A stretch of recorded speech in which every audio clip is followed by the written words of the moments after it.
I'm Dr. Vanessa Sinclair, and this is Rendering Unconscious.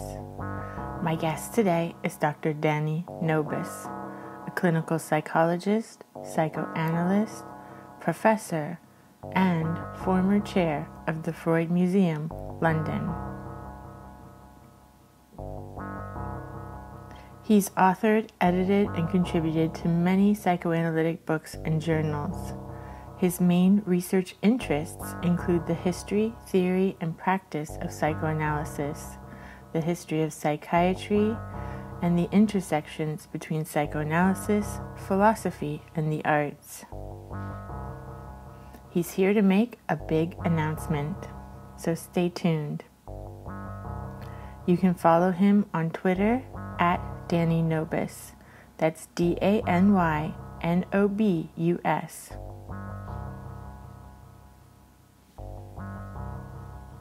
As with all Rendering Unconscious podcast episodes, there is a video accompanying this episode at YouTube.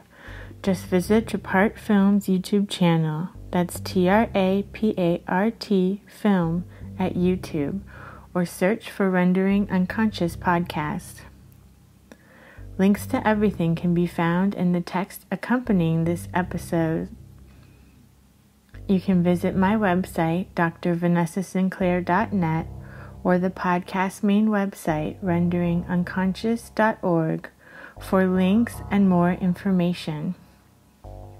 You can also follow me on Twitter and Instagram at rawsin_. That's RAWSIN_.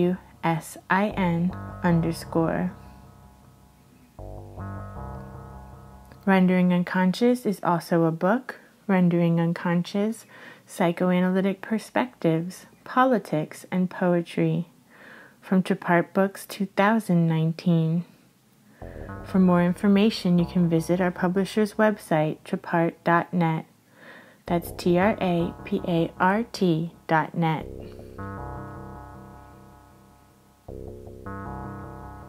You can support the podcast at our Patreon, patreon.com/Vanessa23Carl. That's VANESSA23CARL. Your support is very appreciated. Thank you so much for supporting Rendering Unconscious Podcast and all of my other creative endeavors. Hi, Vanessa.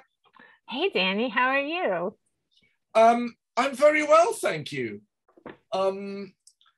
Yes. I'm looking forward to re-entering the world. I received my first invitation today to cross the Atlantic. So with a bit of luck, COVID permitting or Delta variant permitting, we will be able to meet in person again. I'm in Sweden now. Sorry? I'm in Sweden now. I know you are in Sweden. So you won't get to meet me. Well, I wasn't necessarily talking about you. Well, what else matters besides me? But just because you're in Sweden doesn't mean that you can't travel, or are the Swedish borders still closed? I think they're still closed. At Really? least, I think as of yesterday, they opened. But until yesterday, they were pretty closed. Like, if you're in the EU, you could come in and out. But, like, the UK or Americans, no. Really? Really? Huh. Okay. No Americans. I'm sorry. I'm sorry to hear about that. So even, I mean, I assume you still have your American citizenship. I do, but we'll see. I might get rid of it soon. No, but so even with your American citizenship, you would not be allowed to cross the Atlantic and go to the US at the moment. Well, I don't think they could come in. So I could leave, but I would have a problem getting back in. Right. Like a friend of mine that lives here who's also married to a Swedish man, her mother passed away and she went to the States and she didn't come back for like 6 months. Right. Oh, well, look, it is what it is. We just have to make the most of it. But where will you be going? Well, Derek Hook emailed me because I get the impression that he and his co-editors, who have been putting together, as you know, this collection of books called Reading Lacan's Écrits, they want to reactivate the series of annual conferences. I mean, there was supposed to be one this year in Edinburgh after Ghent and Pittsburgh, but that one obviously didn't happen. Even online, it didn't happen.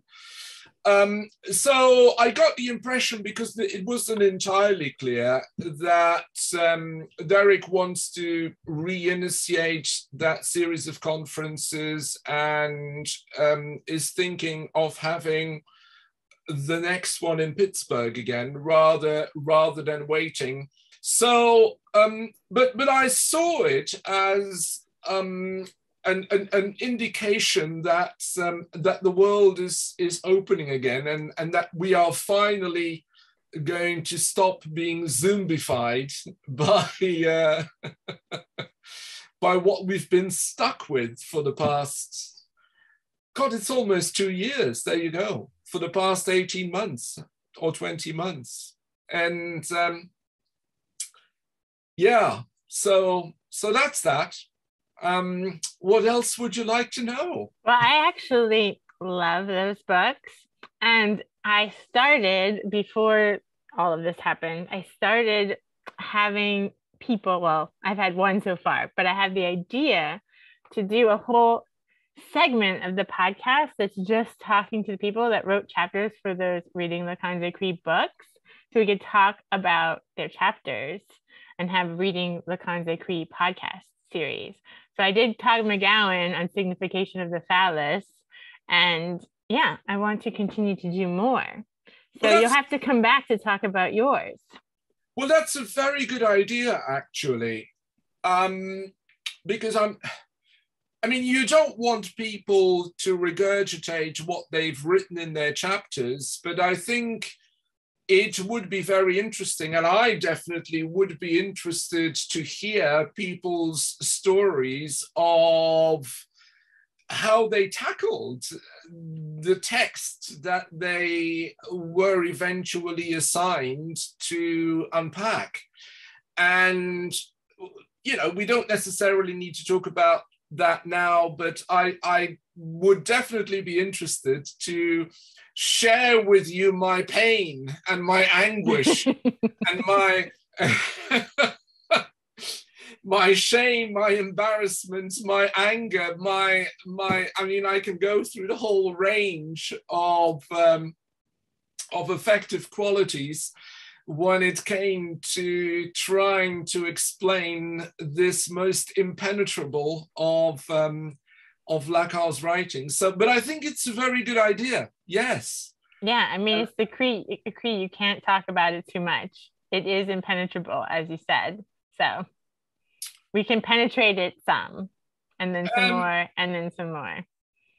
Well, I mean, let's face it, some texts are more accessible than others. And that's partly to do with the fact that some texts over the years have been discussed more than others, but it's also to do with the fact that over the years, Lacan's style did change, I think.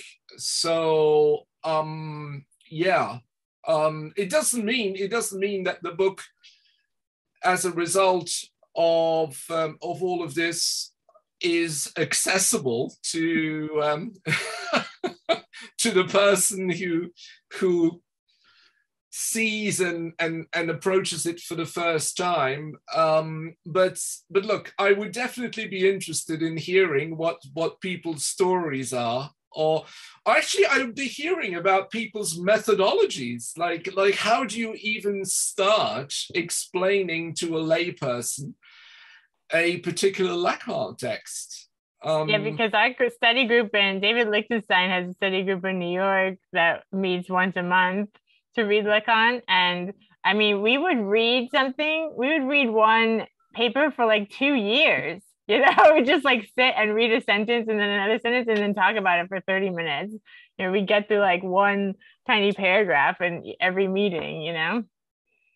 Yeah, I mean, I did that too back in Belgium 30 years ago. And it's a very interesting exercise, but it doesn't necessarily mean that the end product is a coherent and consistent explanatory document. So it's very beneficial, but there's no guarantee that what you end up with is more comprehensible than what you started studying. So there you go. So you've already interviewed Todd McGowan. I should look at that episode actually about the signification of the phallus. Mm-hmm. I could send you the link. It was probably about probably a year and a half ago now. That right before the pandemic, I got into this idea, and then of course I tried to contact some people to do their chapters, but then the pandemic happened, and everything was like a mess. So, but I'll get back on it. No, I'll do yours because yours turned into a whole book, so we can talk about your book.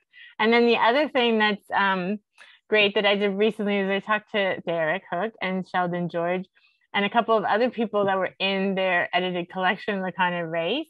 And so it was like a whole panel discussion about the book where everyone could talk about their contribution to the book and the process of making it. And that made me think also I should have more podcast episodes like that with like several people instead of just one-on-one all the time. So if you would ever want to talk about like your perversion book, I know it came out a while ago, but it's such a great book. You know, whatever, any of them, any edited collection or whatever you want. Or topics, we could do topics. We could bitch about institutes or whatever else there is to bitch about.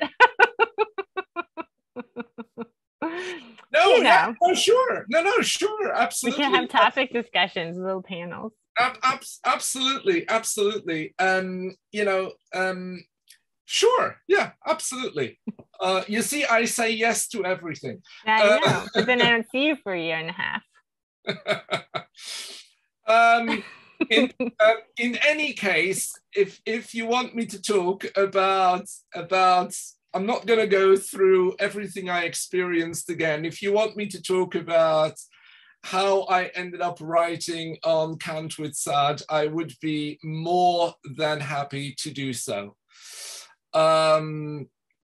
There's actually a group in San Francisco at the moment who is reading both Lacan's texts and in my book, but they asked me to participate as a +1 in their cartel, and I said, well, you do realize it's not the function of the +1 to actually be the supreme sujet supposé savoir. So don't get too excited because I might actually make things even more difficult for you when it comes to discussing the text. But look, the text hasn't. It hasn't disappeared because you start writing about something and before long,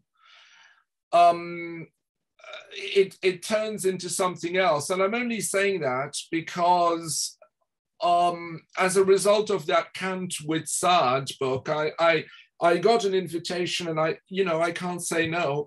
I got an invitation to contribute to a book that will probably be called Zizek and His Critics, and that will come out, I think, next year.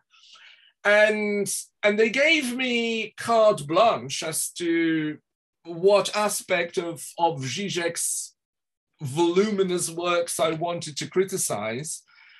I thought to myself, well, I might as well see what I can criticize about his own reading of Kant with Sade, because if there's anything that actually runs through Zizek's works from almost beginning to end, beginning generally situated in the sublime object of ideology, and the end that is obviously still ongoing, but let's for the sake of our argument call it sex in the failed absolute. It is this text by Lacan.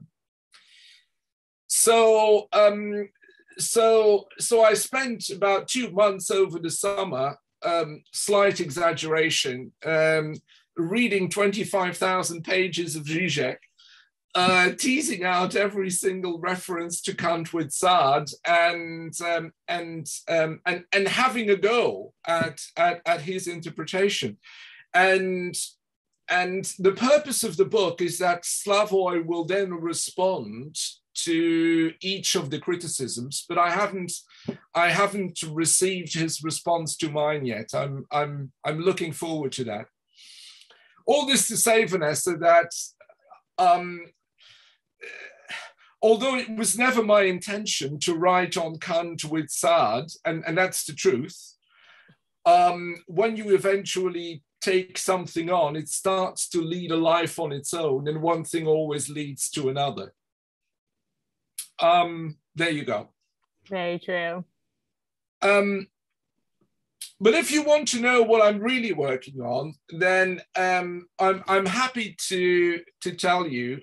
And this will be a scoop because I haven't told anyone yet. You know how expecting parents always tend to wait until 3-4 months of the pregnancy before announcing to the wider world that they're expecting, probably because, well, we know why, because the first 3-4 months, I guess, are the most risky ones in terms of the miscarriage. I decided to wait 3-4 months to tell the world what I was doing, because for that period of time I was still convinced that it wasn't going to go anywhere. But I'm actually in a position now to say that I'm working on the new full-scale biography of Lacan. So it's not going to come out in 2022. And if we end up in another lockdown, or if we end up in new restrictions, it's going to take even longer. But yeah, I thought after almost 30 years, because that's when Rudinesco's book was first published in 1993, so it's almost 30 years ago, maybe someone should have another go at trying to write a biography of Lacan, which is quite a task, and which has already resulted, as I knew was going to happen, in various bursts of utter frustration. But yeah, I'll get there in the end. How's it going? How's it going? Well, it's going. You see, the main problem, as anyone who has ever been interested in the, how shall I put it? I mean, not necessarily in Lacan's life, but in the intellectual history of the Lacanian movement, or indeed in how Lacan became Lacan, which is actually a question that I intend to run through the entire book. Before long, you run against the problem that there is no such thing as a publicly accessible Lacan archive, right?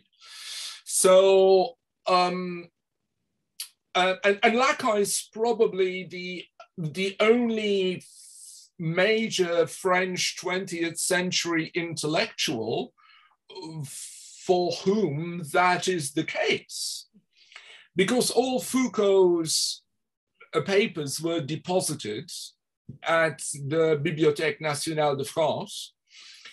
Derrida's papers were deposited in two different places, but you probably noticed his entire library was purchased by Princeton University. So you can actually go to Princeton and look at Derrida's books, and if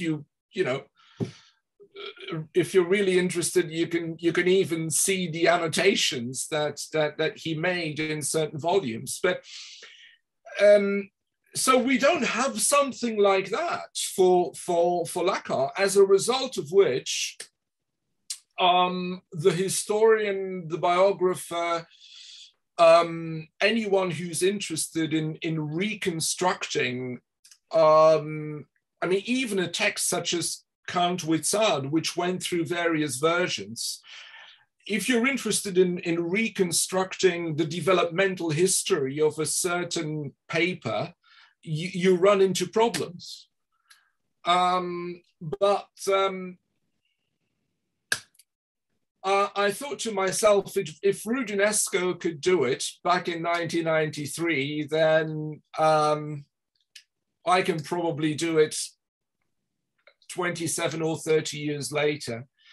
If only because, I mean, more archives, I mean, not necessarily Lacan archives, but more archives have become publicly available. So after Lévi-Strauss died, his archive was deposited at the Bibliothèque Nationale de France, and it contains quite a few, as you would expect, letters from Lacan. So although I do know that I will not have access to everything, even if I swear allegiance to Jacques-Alain Miller for the rest of my life. I have no illusion that I will have access to everything. At the same time, you just have to work with what you've got. So there you go. It's been frustrating.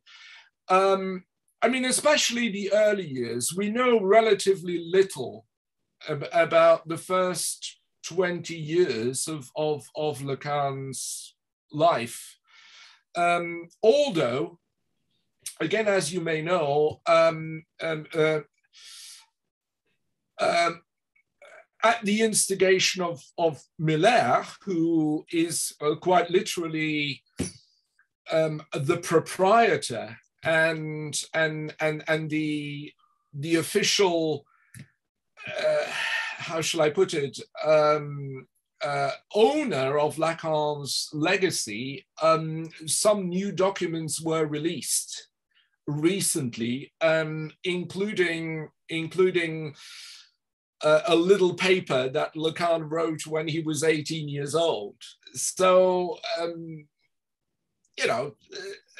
we'll see what happens with that initiative, but there isn't all that much about Lacan's early years. And I definitely do not intend to rehash, that would be pointless, Rudinesco's biography. So, it'll be quite different from what she did in all kinds of ways, and yeah, we'll see, but it'll keep me busy for a while.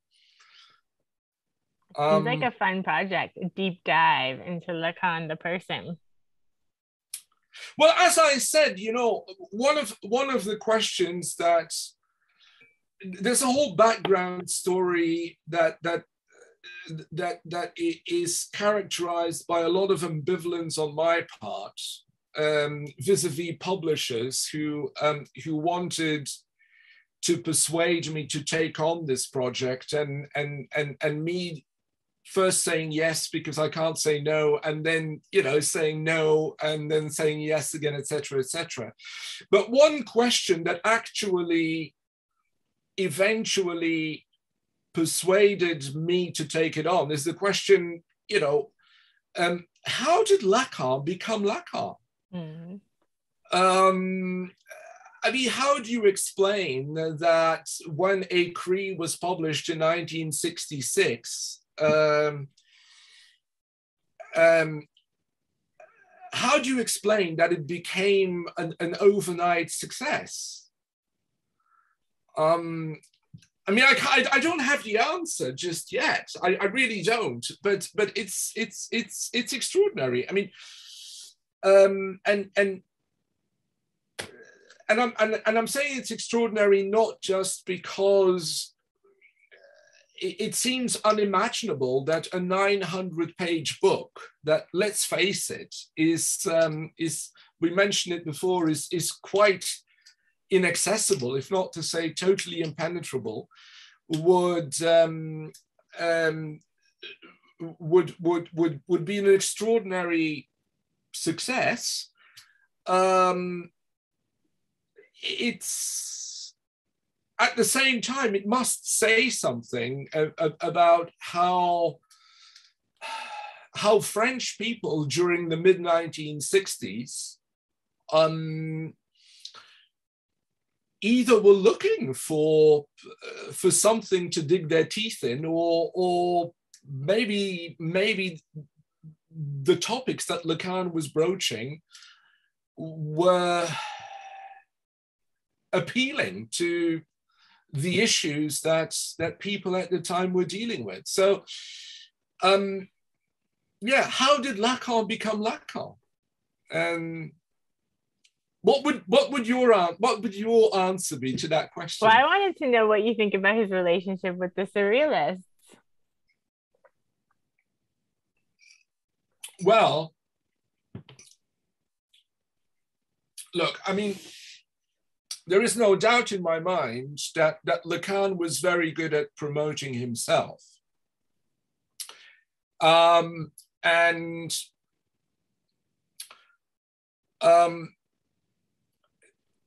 So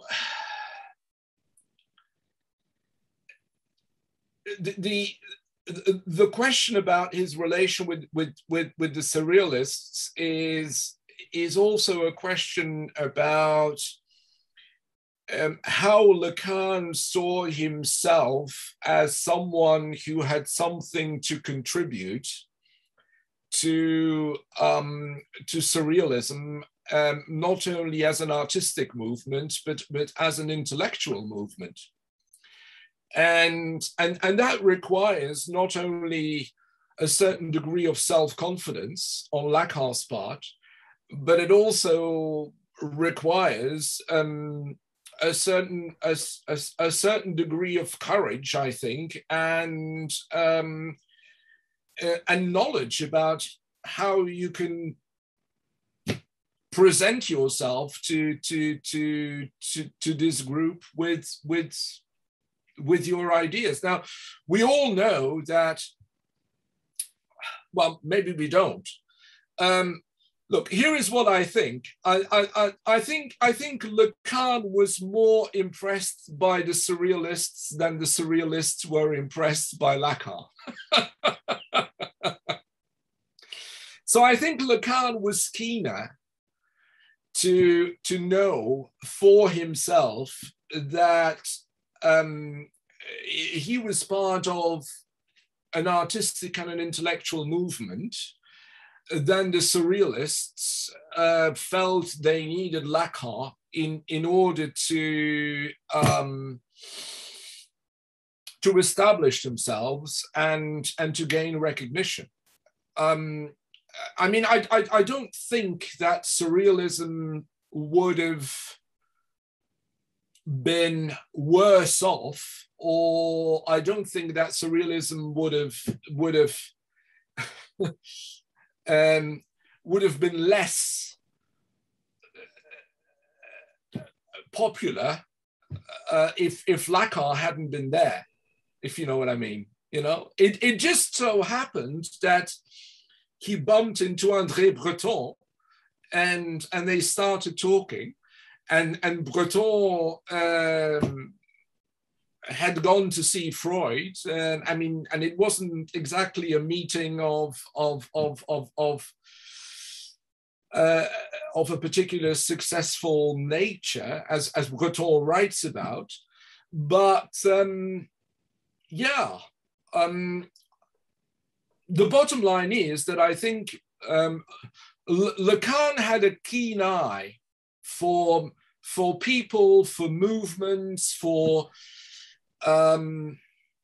traditions that he could benefit from, both personally and professionally. Vice versa, I think is less the case. I mean, the same with structural linguistics. Jacobson didn't need Lacan in order to do what he went on doing at Harvard and MIT. But yeah, Lacan clearly thought that he could do something with Lacan and Levi-Strauss and structuralism in order to reinvent psychoanalysis. She did. Sure, yeah, sure. Or at least up to a certain point. You see, up to a certain point. Because there also comes a point where without any shame or embarrassment, he says notably in the presence of Roman Jacobson in 1973, if my memory serves me right, that he never took anything from linguistics, and that if anything, linguistics could benefit from psychoanalysis. This is almost a quote. It's in the Seminar 20 in Encore. So you see, and that also typifies the way in which Lacan deals with his quote unquote intellectual friends, or his circle of acquaintances. He takes from them what he thinks he can use, and then subsequently he actually almost holds it against them, in order obviously to promote himself as an independent, almost self-made thinker, because the drawback, you see, the good thing about being part of an intellectual movement is that you can benefit from the success of the movement in order to make a name for yourself. The drawback is that before long you become absorbed in the movement and people forget about you. So, and I think Lacan realized this very well. The same happened with Derrida in a sense. So Lacan was never going to go along with Derrida's, I think, very accurate and very poignant critique of psychoanalysis, because it would have led to Lacan losing his own idiosyncratic status as the reinventor of Freudian psychoanalysis. And so what you see is that friends come and go, you see, much like the partners or the wives or the lovers, they came and they went. I never understand this impulse though that people have to pretend that they've invented things out of thin air instead of giving credit to the thinkers that they're pulling from or working with. And I just don't understand that. Like, I don't have any problem saying all the different people I love to read and just giving credit where credit's due. Why do people feel like they need to kind of be the one that came up with something that's like, I mean, your idiosyncratic way of being is going to like pull from all these things in a different way than other people would have, and you'll come up with your own kind of ideas out of it. But Yeah. what's the problem with like, why do people keep doing this? Because Freud even did that. Freud didn't like want to talk about the philosophers and stuff that seem to have influenced him, that he's like, no, I've never read them, you know. Oh yeah, well, absolutely, absolutely. I mean, at that point, Freud too was very good at ensuring that that he distanced himself from those people. I mean, Nietzsche, to give the obvious example, those people who had clearly, in terms of their ideas at least, had influenced his thinking. And yeah,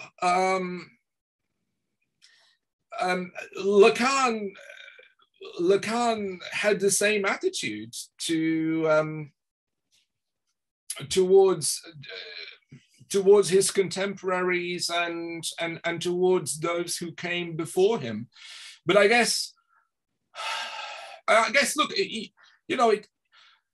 it was more important for him to ensure, for whatever reason, to ensure that he preserved his own distinct place on the scene of the French intelligentsia than it was to distance himself from a certain intellectual tradition, because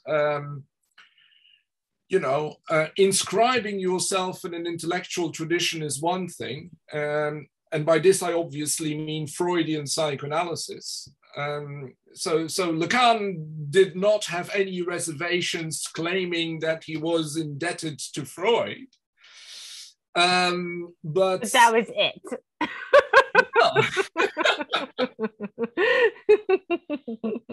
Well, but here's the thing. But even at that point, and I was just writing, because the way I write, and I've always done that, and when I started writing my biography, I thought to myself, look, I cannot start at the beginning, not because the beginning is probably the most difficult chapter to write, because we have, as I said, very, very little information about Lacan's childhood and upbringing and his secondary school years, but also, even if you start at the beginning, you cannot avoid your narrative being filtered by what you already know about what is going to come. So there's no point starting at the beginning, really. You might as well start in the middle. But the reason why I'm saying this is that when Lacan explicitly started promoting himself as the I'm not going to say designate, well, I mean, I just did, as the designated successor of the true original spirit of Freudian psychoanalysis, that too was simultaneously a way of distancing himself from all the other psychoanalysts in France and elsewhere. So there, at that particular crossroads, you see Lacan inscribing himself in a certain intellectual history, i.e. Freudian psychoanalysis, but simultaneously distancing himself quite radically from everything else that is going on in the synchronicity of the psychoanalytic thought on both sides of the Atlantic. So and it doesn't stop him from trying to look for allies, you know. So I have found letters between Lacan and Melanie Klein. There are letters between Lacan and Michael Balint. I mean, we know there are because at least one has been published. There are letters between Lacan and Winnicott.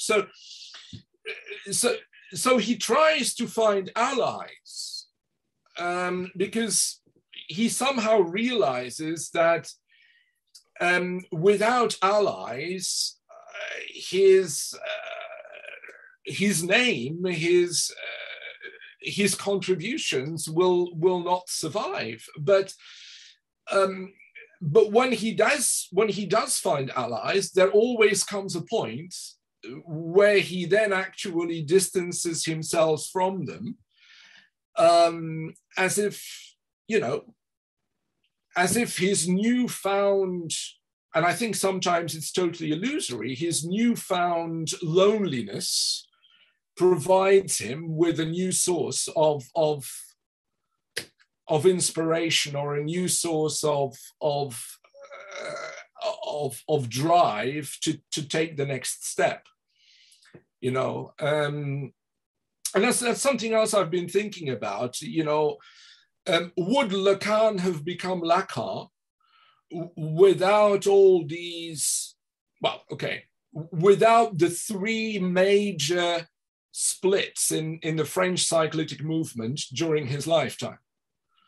You know, and some of those, if not to say all of those, were to some extent orchestrated by Lacan himself. Let's face it, right?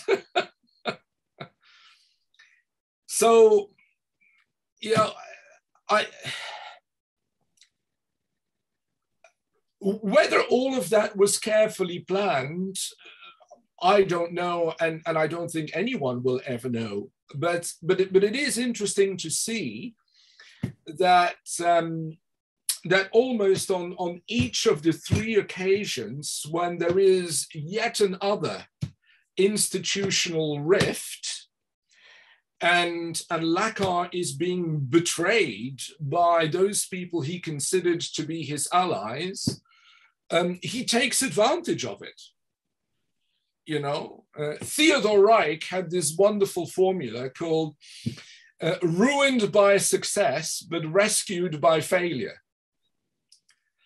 But it's as if when you look at it, it's as if in this case, Lacan knew exactly how to orchestrate the failure in such a way that he would come out of it with a renewed sense of intellectual drive and a renewed spirit of discovery almost. Anyway, all this to say, Vanessa, that although I'm writing a biography, and you can't disconnect Lacan's work from his life, I think I will only be able to do this by also looking at broader socio-cultural, political, and institutional dynamics. But we still don't know, or we still haven't got the answer as to why Lacan became Lacan. Well, you're working on it. Well, look, I mean, I was very tempted at some point to start the book with, okay, let me tell you something else first. You are the first person to whom I'm actually saying, so you have the scoop, that I'm writing, and that I have been writing for 4 months now, a new biography of Lacan. But when I signed the contract with the publisher, I could hear people saying to me, well, how can you possibly write a biography of a person you've never met? Especially since there are so many other people still around who, on account of them having been in analysis with Lacan, or on account of them having attended Lacan seminars, would be in a better position, right? And okay, you were going to. Sometimes that might mean they have more transference. If they had a personal relationship, then you might be able to be a little bit more objective. Well, objective is not the word I was going to use, but yeah, it's a bad word. Well, so you have more distance. Let's use it like that. I thought to myself, yeah, let's use it like that. I'm sure you have your own transference. But I still do. I mean, I still do. Of course I do. And that's a risk as well, of course, that depending on your transference to the work or your transference to the image of the person, you can still end up writing a hagiography rather than a biography, or if something like that were to exist, exactly the opposite, a demonography. But that's not my intention either.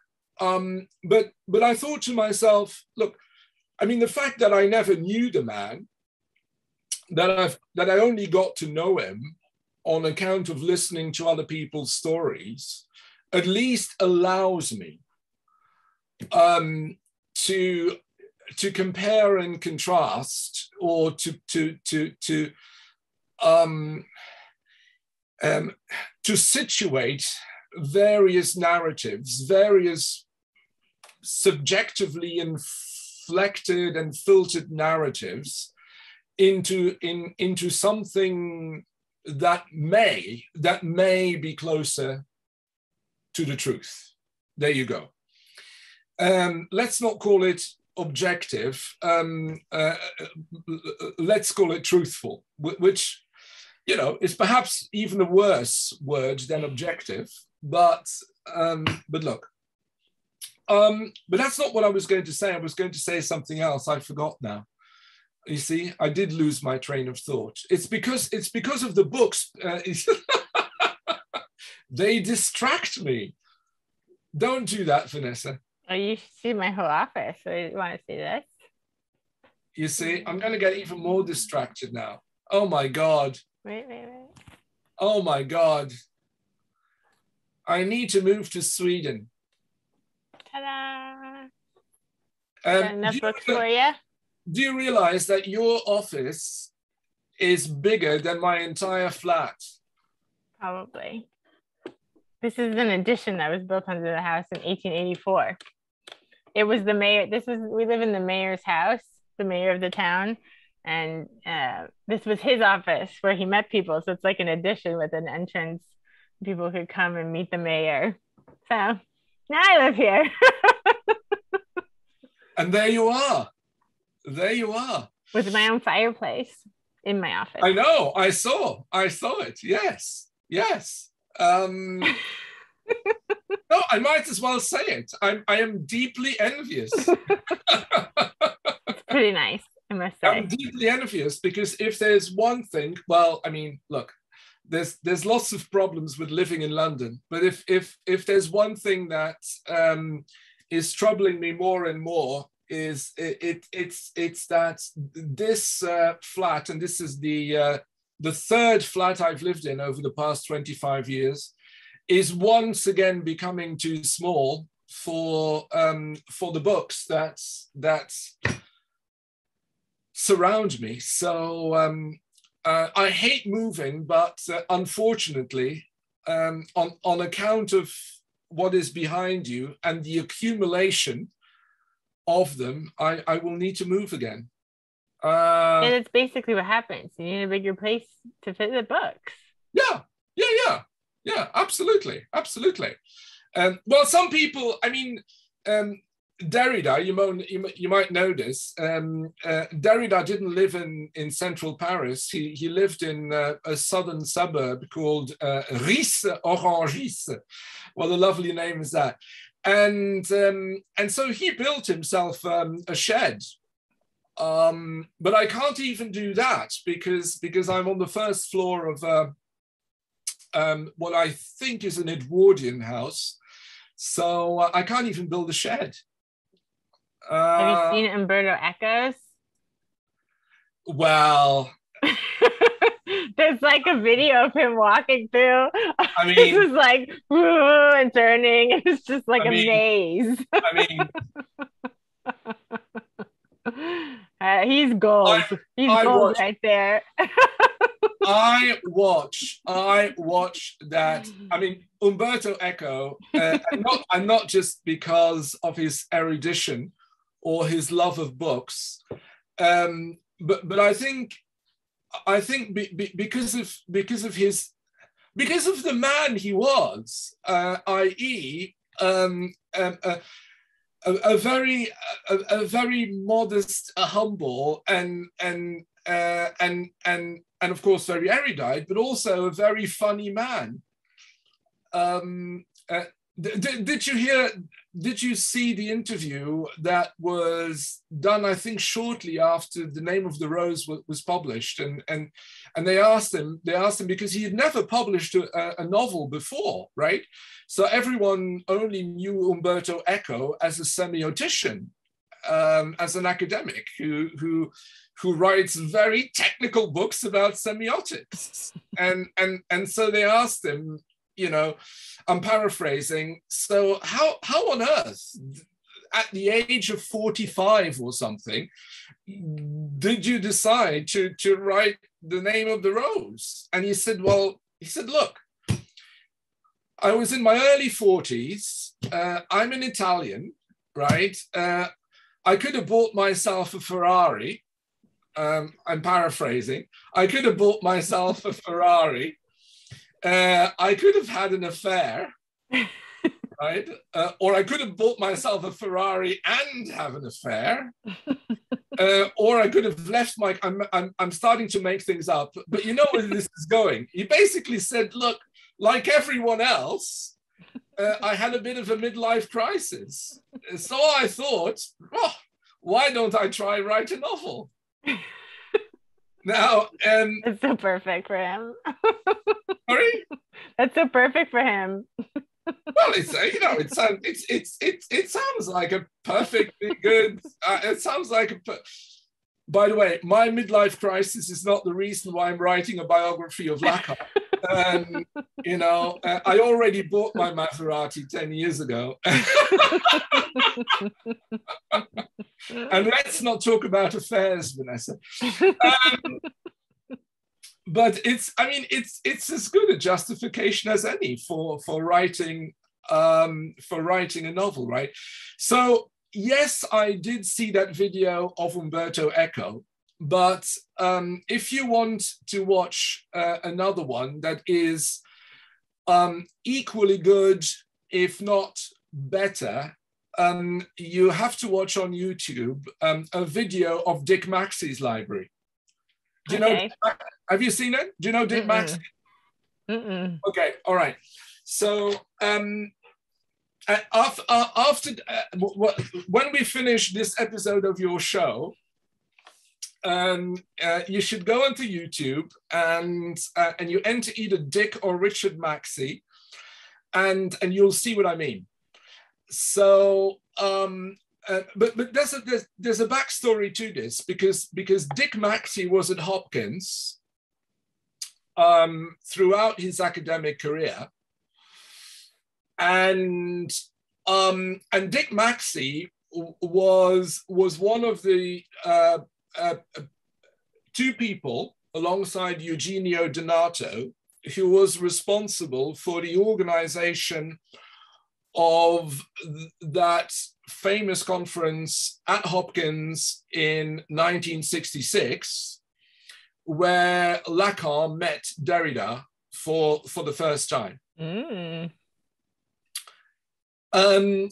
So at some point, you see, at some point, I need to go to Hopkins, to Baltimore, and see what I can find in the archives of Dick Maxey, because there must be some correspondence.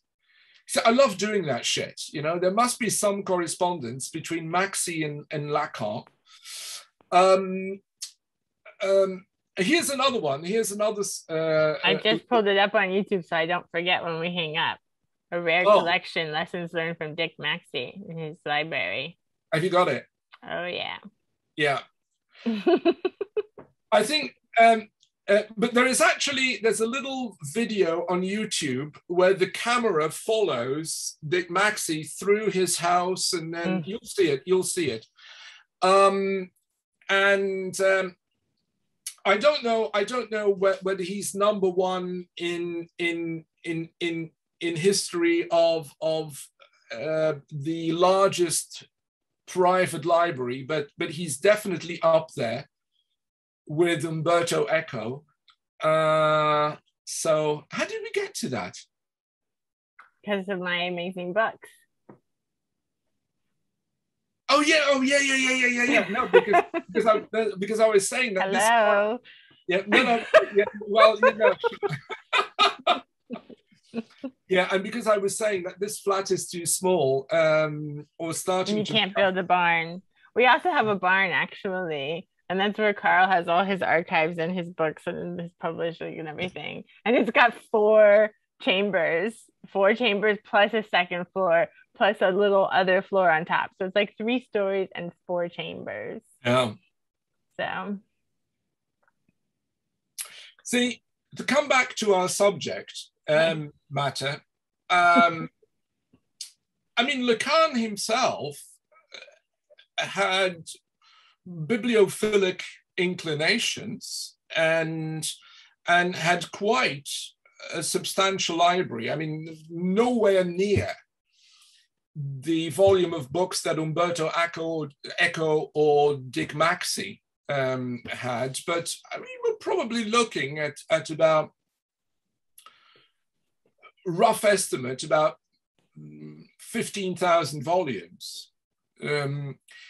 But you see, again, for a historian or a biographer, the problem is that almost the entire library, and I'm saying almost for reasons I can go into if you want, but almost the entire library is still in private hands. It actually sits in Lacan's country house in Guitrancourt. And so I will probably have to finish my biography in the knowledge that I did not have access to Lacan's private library, because I'd be surprised if I don't know. We'll see. But I would love to have a little feel, or I would love to do what you just did with some of Lacan's books. But obviously, what I would love to do even more is to look at his annotations in certain volumes. Yeah, exactly. I feel like somebody at that intellectual level needs to be, like in a public library where people can access it and academics can access it, like the National Library. Like you said. Well, I totally agree with you. I totally agree. I mean, it's not easy, and it took a very long time for an institution to be found that had not only the money, because it's not just about money, it's about space, right? For an institution to have the money and the space to take on Derrida's library. But when it was finally agreed that Princeton was going to take it, immediately the person in charge, Katie Chenoweth, decided that this was not just going to be a museum. This was not just going to be something that people could come and visit. This was going to be a research tool. Mm-hmm. So for the past 3-4 years, I think Princeton acquired it in 2017 or so.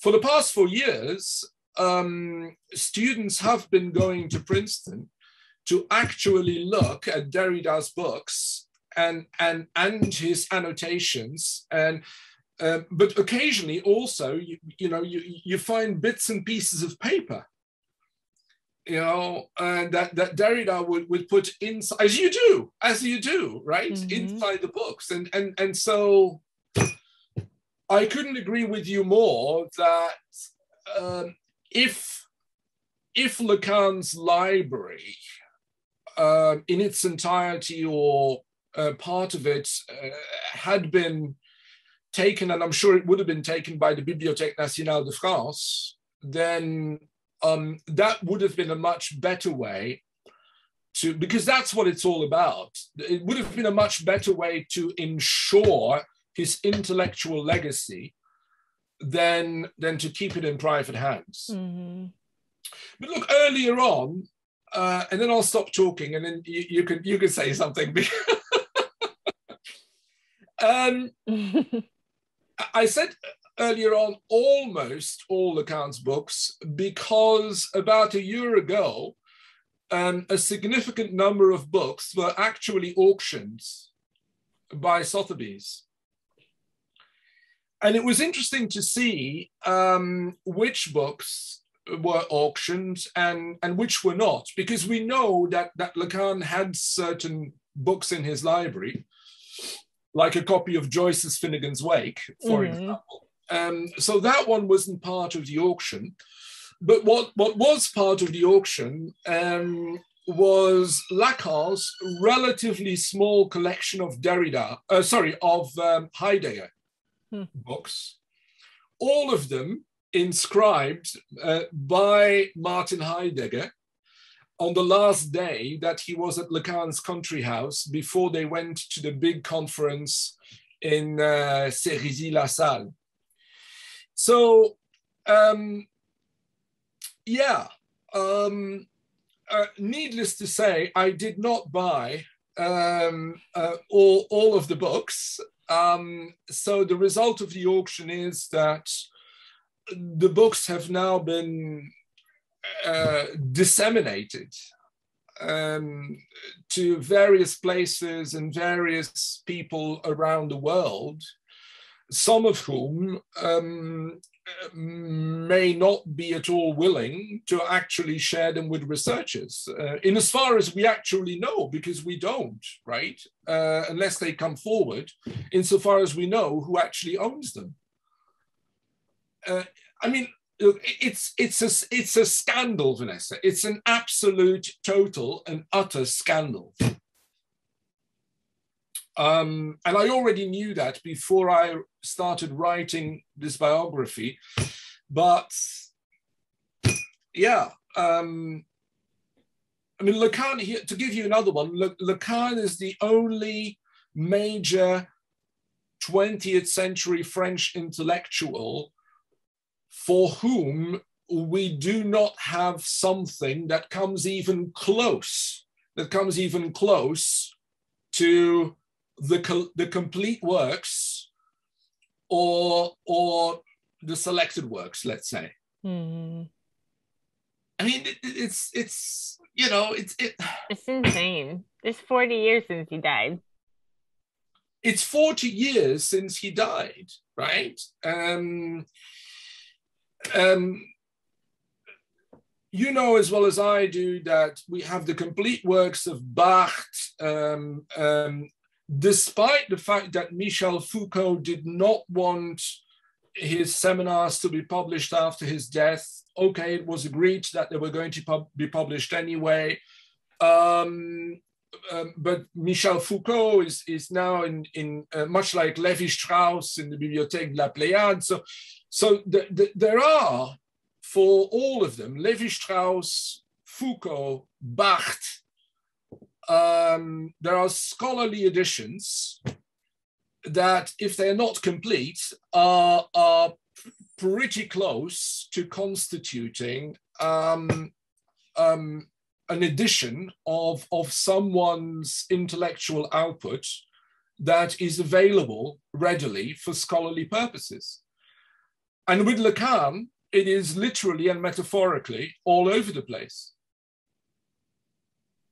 It's absolutely scandalous. And let's not even talk about the English editions, right? No. I've resigned myself to the fact that it's not going to happen in my lifetime, and that we'll just have to live with it. But that's depressing. I think there are better ways of. I mean, it's a big question. How do you ensure that someone's intellectual legacy is preserved? I mean, Derrida was obsessed, as you know, with the archive. Absolutely, totally, utterly obsessed. That's why after his death, they found literally 50,000 pages of carefully handwritten or typewritten notes for all the lectures he ever gave. Lacan was less obsessed with the archive, but still, you know, with figures like that who have proven to be so influential, you somehow need to ensure that the intellectual legacy is preserved. Mm-hmm. And I don't think you do it by keeping things under lock and key, by making documents inaccessible. No, or by editing things you put out to your liking. Well, I mean, yeah, I mean, that's the other thing, of course. You know, it happened to Freud as well, and there are still some documents in the Freud archives that are in a closed section. So one of it's probably the only remaining major Freud correspondence that has never been looked at properly because it's closed. It's the correspondence between Freud and Marie Bonaparte, which rough estimates would go on for about 12, 13 years, and in all likelihood would contain a few thousand letters. So that is still under lock and key, and there is not even a date on it as to when it will be made available to scholars and researchers. And I'm literally salivating. I just felt myself start salivating. I want those letters. Well, you see, like, you see, in this case, me with my baboon. I'm very visceral. In this case, Vanessa, your salivation is probably justified and justifiable, because I think that the letters, the correspondence between Freud and Marie Bonaparte, and look, maybe when they finally will be released, I will be proven wrong, but I think that they are probably quite juicy and quite explicit in places. On occasion, the salivation that people experienced proved to be totally unwarranted, because I still remember it like it was yesterday. So in the year 2000, you know, new millennium, a very large cache of documents, Freud documents, in the Freud Archives Library of Congress became de-restricted. So overnight, they became suddenly accessible to all researchers without you even having to show your credentials. And so people flocked from all around the world because they thought, now we will finally know whether Freud really slept with his sister-in-law. And it turned out that many of the documents were actually rather disappointing. Because that's, of course, I mean, Derrida talks a bit about that in some places, that the restricted archive almost by definition creates the fantasy of the archive containing documents that are explosive and likely to radically change our perception of someone's life or ideas. But it's not always the case. So in this particular case, it was actually rather disappointing. I mean, yes, we found some prescriptions not prescriptions, we found some notes where Freud put in an order, yet another order for more cocaine. But yeah, I mean, okay, we already knew that. Right? But I think in the case of Marie Bonaparte, your salivation is warranted. I want those letters. Yeah. I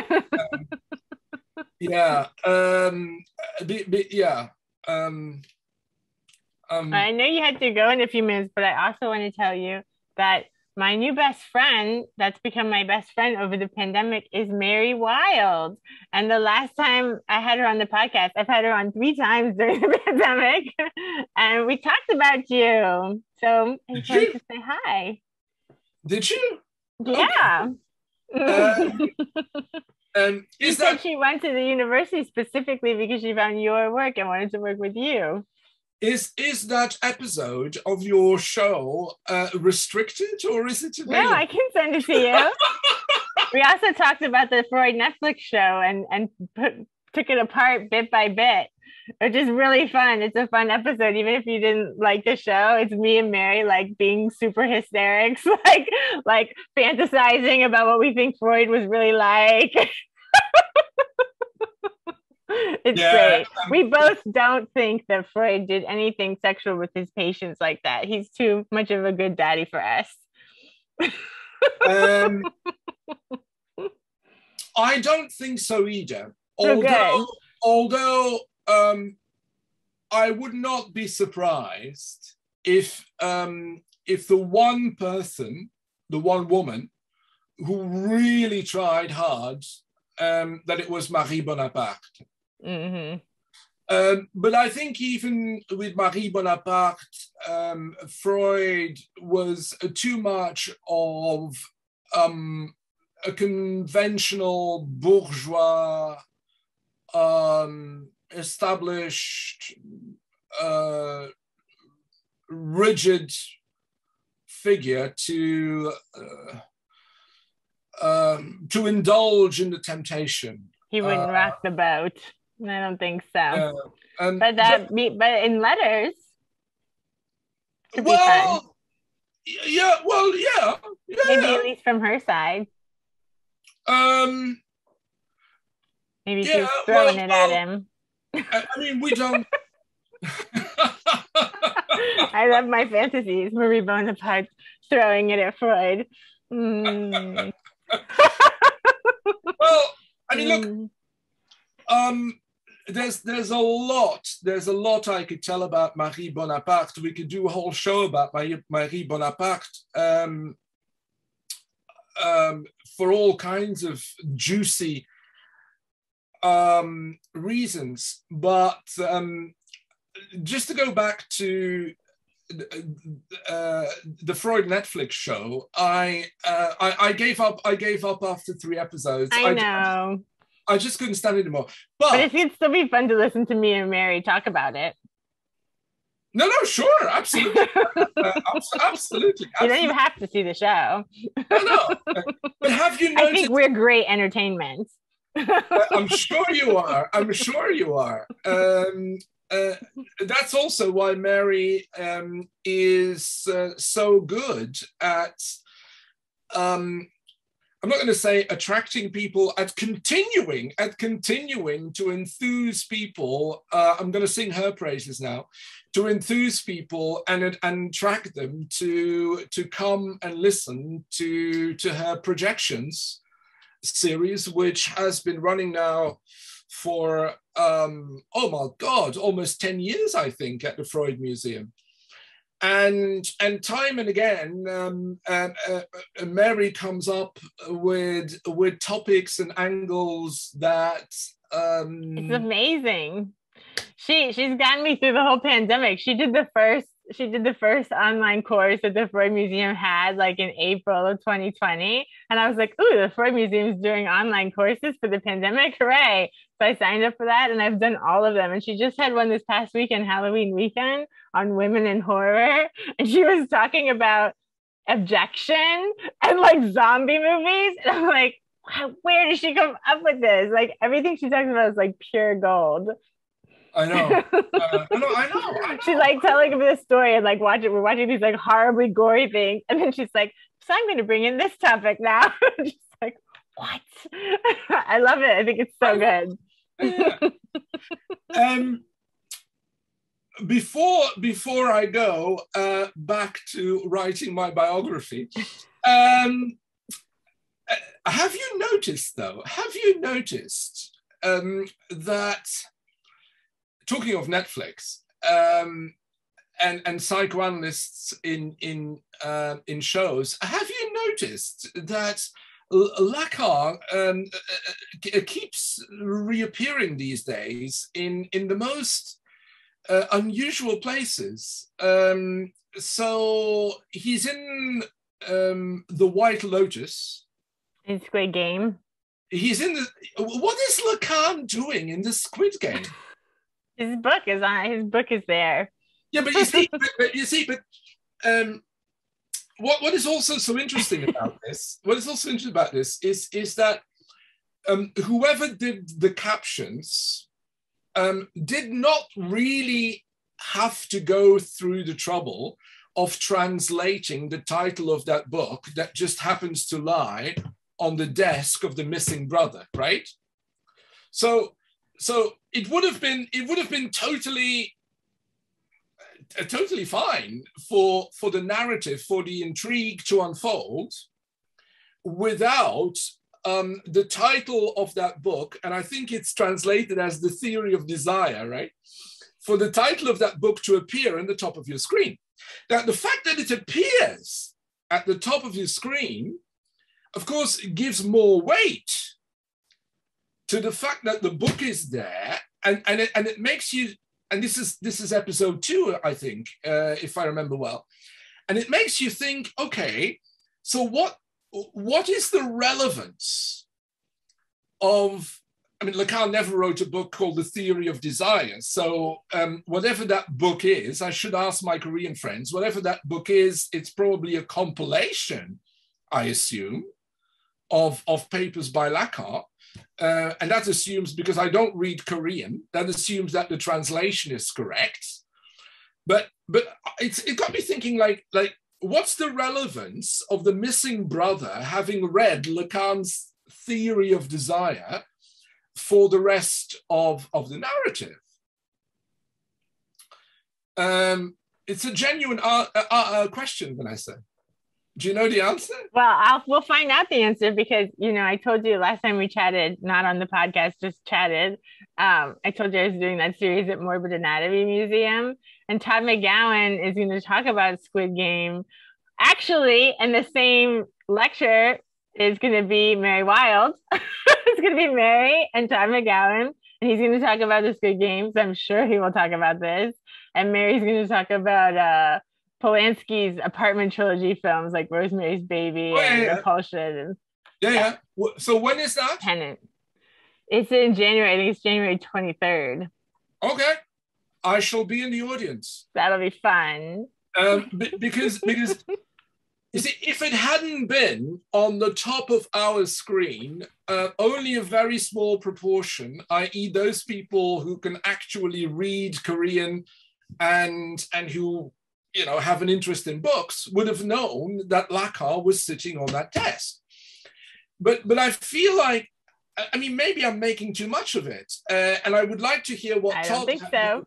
I would like to hear what Todd has to say about this. Like, I feel like the director wanted it to be the theory of desire by Lacan, and wanted to make sure that the viewer, not just the Korean viewer, knew that this was a theory of desire by Lacan as part of the narrative. And which of course raises the question then, how do you reconfigure the narrative about of Squid Game around Lacan's theory of desire? But that's a question for Todd. We're going to find out, yeah. Vanessa, three things. First of all, it's always a pleasure to come on your podcast. Even more of a pleasure now that I'm joking, right? Even more of a pleasure now that you've given me the distraction of your book background. I know. Yeah. My standard edition.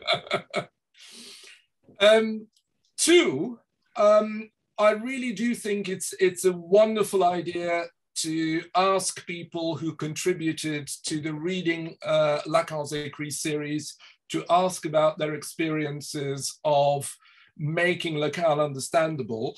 Don't start with me, because I want to hear from other people.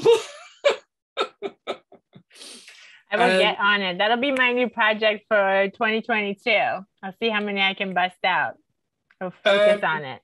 Well, I can't imagine anyone not being willing to talk about it. I mean, and I'm saying that because I can't believe that my pain and my anger is mine and mine alone. No, so I think just from Todd's episode, you'll hear he had a similar. Yeah. I want to hear about. He had to really work through some things to write that.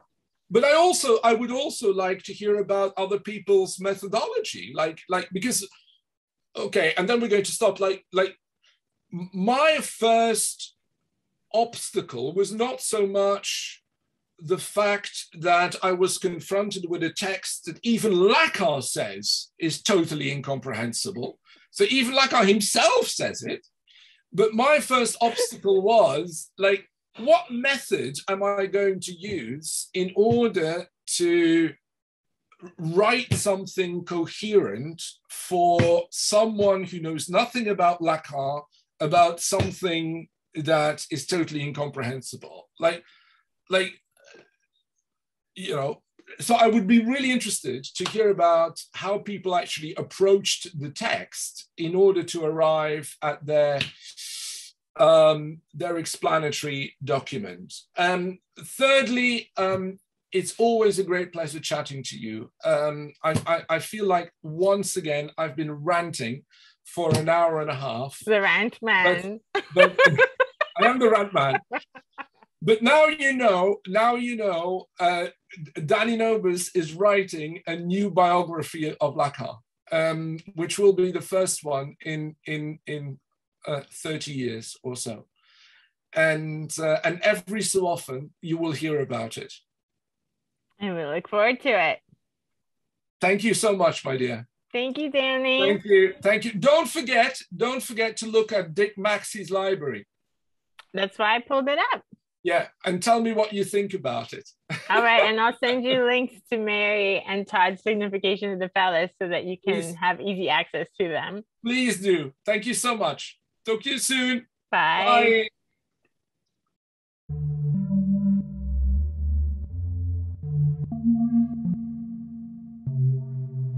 Thank you for listening to Rendering Unconscious. You've just heard a discussion with Dr. Dany Nobus.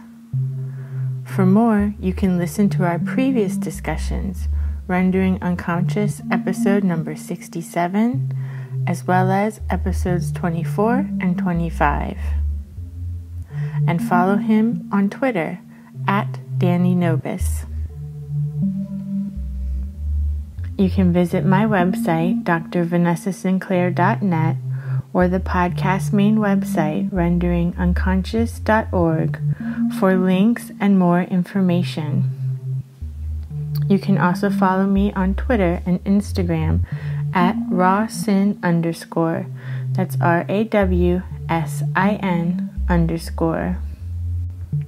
And now, the track, These Boots. Just got a brand new pair. From the album Conceive Ourselves, a collaboration I did with Pete Murphy.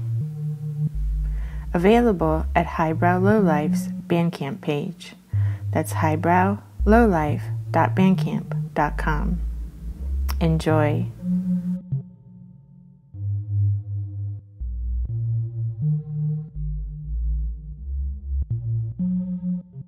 These boots are made for walking. Just got a brand new pair. These boots are made for walking. Just got a brand new pair. These boots are made for walking. Just got a brand new pair. These boots are made for walking. Just got a brand new pair. However, one of these days, these boots will drug the psyche of us all. Drug the psyche of us all. Drug the psyche of us all. These boots are made for walking. Just got a brand new pair. These boots are made for walking. Just got a brand new pair. These boots are made for walking. Just got a brand new pair. These boots are made for walking. Just got a brand new pair. However, one of these days, these boots will drug you. One of these days, these boots will drug you. One of these days, these boots will drug you. One of these days, these boots will drug you. Drug you. Drug you.